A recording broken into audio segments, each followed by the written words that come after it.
Thank you for having me. Right. As usual, we're talking some education matters. Now, the president has said that as part of efforts to ensure equity in the admission of graduates of public junior high schools to the senior high schools, the elite schools in the country will be required to, by the government to preserve 30% of the admission space for pupils from the private schools. What do you make of this move by the president? Would it help in any way in bridging that equity gap, looking at it from the angle that it's no fault of these people that they are under-resourced wherever they find themselves, mostly in these rural communities? Okay, good. Let's look at it in two ways. One, I thought that the selection process into the SHS schools are electronically done. Okay, so that if they are electronically done, how are you going to start that 30% of people from the various deprived schools, as quote and unquote, as you described it?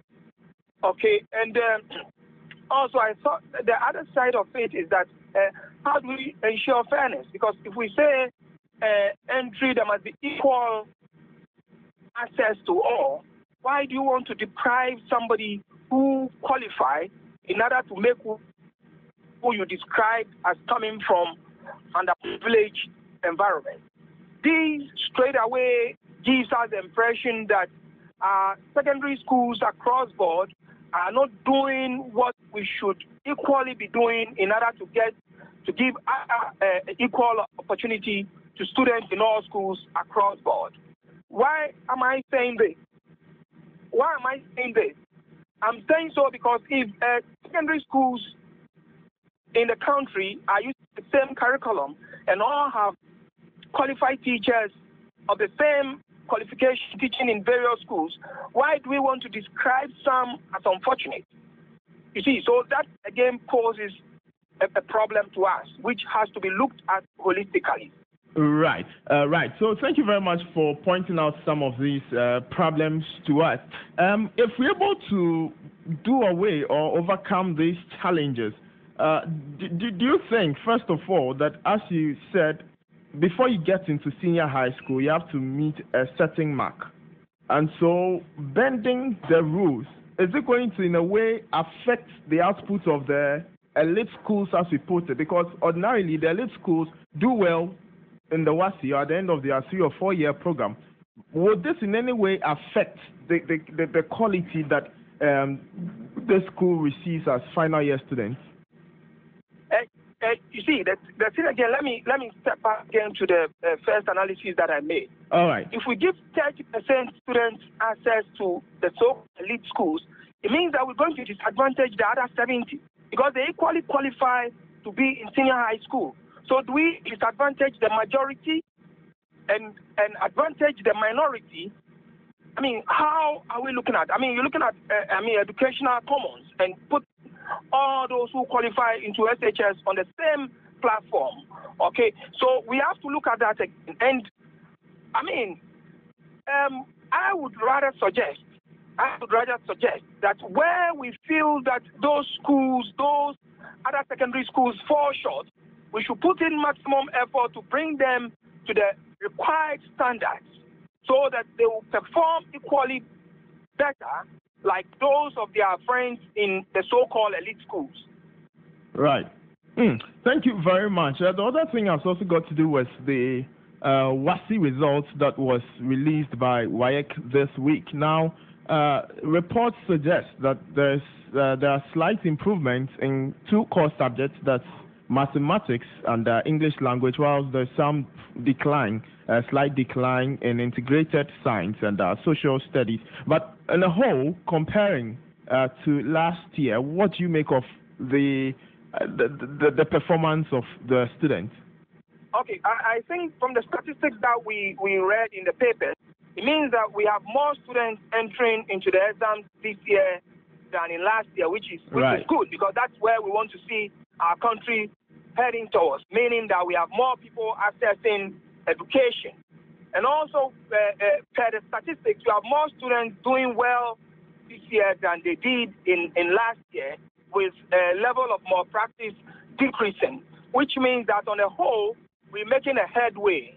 Okay, what we have to do now is to look at the subjects that students did not do well. The two core subjects, integrated science, and the other subjects that students did not do well. So that we'll see, is it got to do with the teachers who taught the course? Is it got to do with the standard of questions that were set this year that probably might be a bit above the standard of the students? I mean, once we look at this critically, then we'll be able to know where the problem is coming from. Then we can tackle it head on. But I think that an improvement in maths and English is a good thing. And that comes to my argument always, as we as a country pushing more the teaching and the of the English language as compared to our mother tongue. I mean, this analysis that you did, you did not say anything about the performance in the mother tongue, okay? Which tells us that if we can push more for the advancement of the teaching of English studies, then we can be doing well as a country, and I maintain that position as such. Right. Another issue that keeps rearing its ugly head every year has got to do with examination malpractices. And so a whole school can have their papers withheld, and then we'll have certain students from a particular school also having their results being withheld by WAEC. As an educationist, how worrying is it? Is it that WAEC hasn't found measures to ensure that some of these avoidable ones do not keep occurring, such as invigilators assisting the candidate, or some of these things, a way to be innovative and avoid some of these examination malpractices? Examination malpractice at any level must not be countenanced, be it in the primary, kindergarten, university level. Any level must not be countenanced. Therefore, as an educationist and as a country that wants to do very well with education, we have to do everything possible to make sure that examination malpractice becomes a thing of the past. So if it is got to do with the invigilators, the examiners, wherever the problem is coming from, this must be seriously investigated, and the perpetrators must be brought to book, so that we can have genuinely educated people who can continue to become good citizens of this country. At this stage, educational examination malpractice is worrying and must not be countenanced in any way at all. Right. Niyama, thank you very much for your time and that. We always appreciate it, as usual. Thank you very much for having me. And right. I'm also happy to contribute to educational development in this country. Sure. Have a great weekend. Thank you very much. Enjoy yours too. Right. So that was me, Amma Ade, an educationist, speaking to us extensively on education matters.